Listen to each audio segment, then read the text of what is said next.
The silence of the Texas plains wasn't a peaceful one. For Matt Murdock, silence was usually a canvas, a blank space where his other senses painted a vivid 360-degree map of the world. But as he pulled himself from the wreckage of the rental sedan, the canvas was torn. The accident had been a sensory explosion, the scream of tearing metal, the concussive thud of the airbag, and then the sickening lack of a heartbeat in the passenger seat. "Foggy?" Matt rasped. He reached out, his fingers brushing the empty upholstery. The door was swung wide. The scent of Foggy's sweat, sour and sharp with adrenaline, lingered in the air, trailing off toward a nearby thicket before being swallowed by the smell of wild grass and drying mud. Matt stumbled out of the car. He tried to project his radar sense, to send out the ping that usually let him see the world in a veil of red light, but his head throbbed with a rhythmic stabbing heat. Each time he tried to focus, the image shattered into static. The concussion had turned his world into a blurring, shifting mess of echoes. "Help!" he shouted, his voice cracking. "Is anyone there?" He began to walk, his dress shoes slipping on the uneven earth.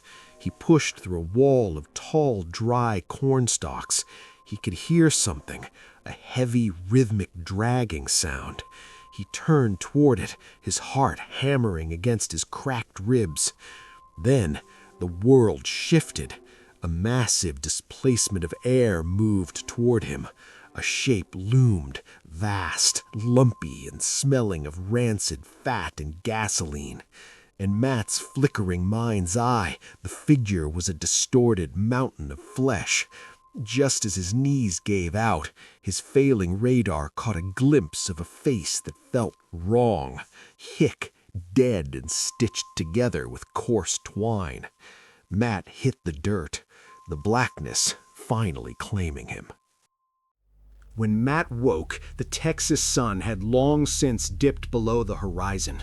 The air was cool, but the humidity remained, clinging to him like a damp shroud.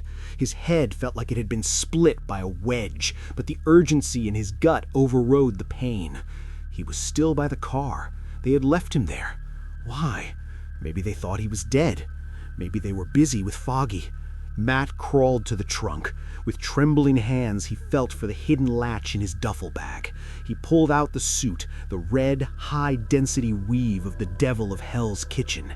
As he pulled the cowl over his head, the world changed.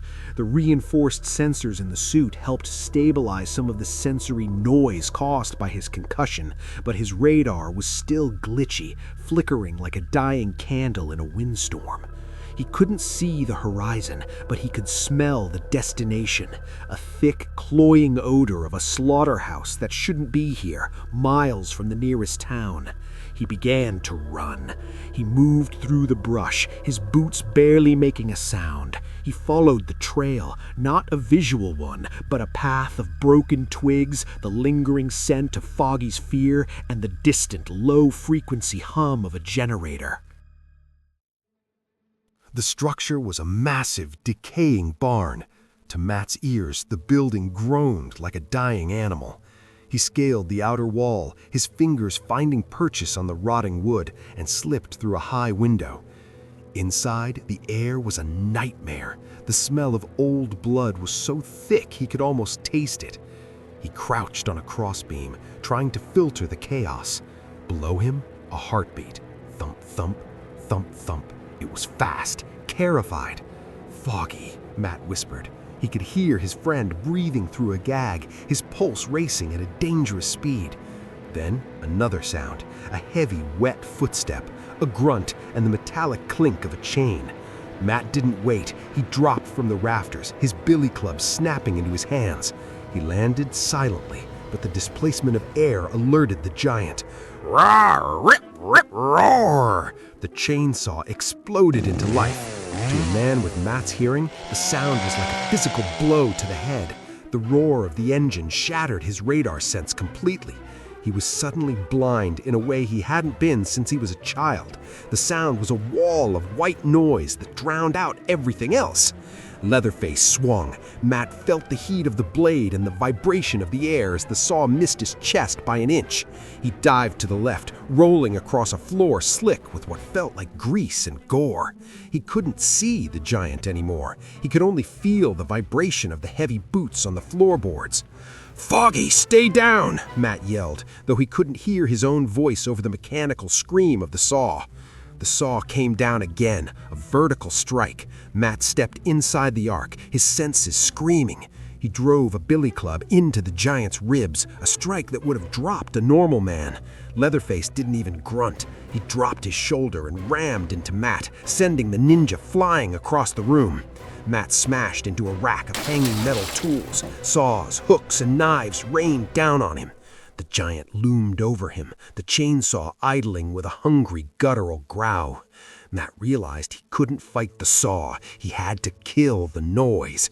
As Leatherface raised the saw for a final finishing blow, Matt reached out. He didn't aim for the man, he aimed for the machine. He jammed his billy club, the end reinforced with heavy steel, directly into the spinning chain.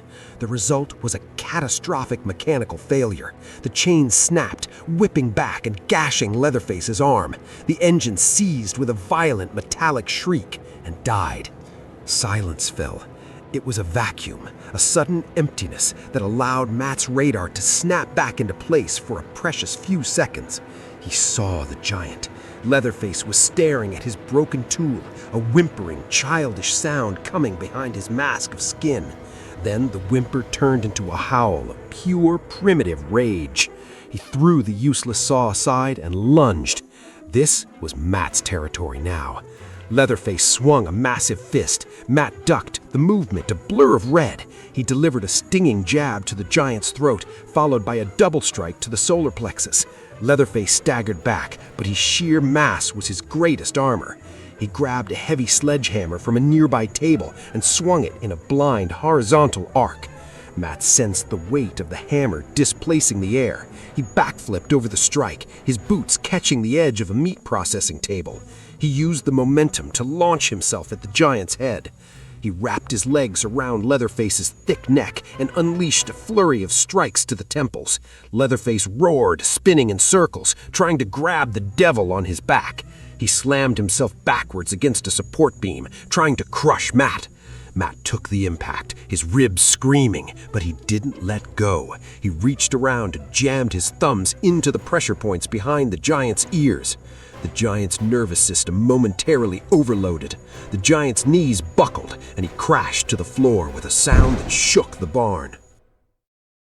Matt didn't waste a heartbeat. He scrambled to Foggy, his fingers flying over the knots of the ropes. "I've got you, Foggy! I've got you!"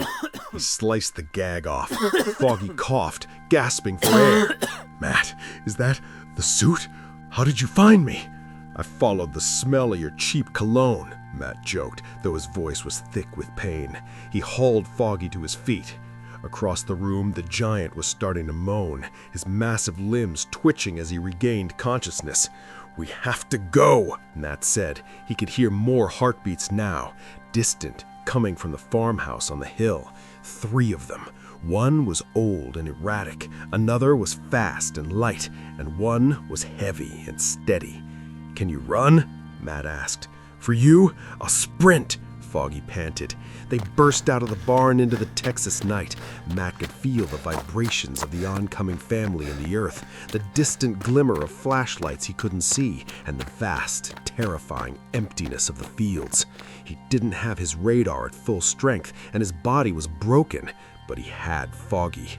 As they disappeared into the tall corn, the last thing Matt heard was the sound of a different chainsaw starting up back at the house, a long, mournful howl of a beast that had lost its prey.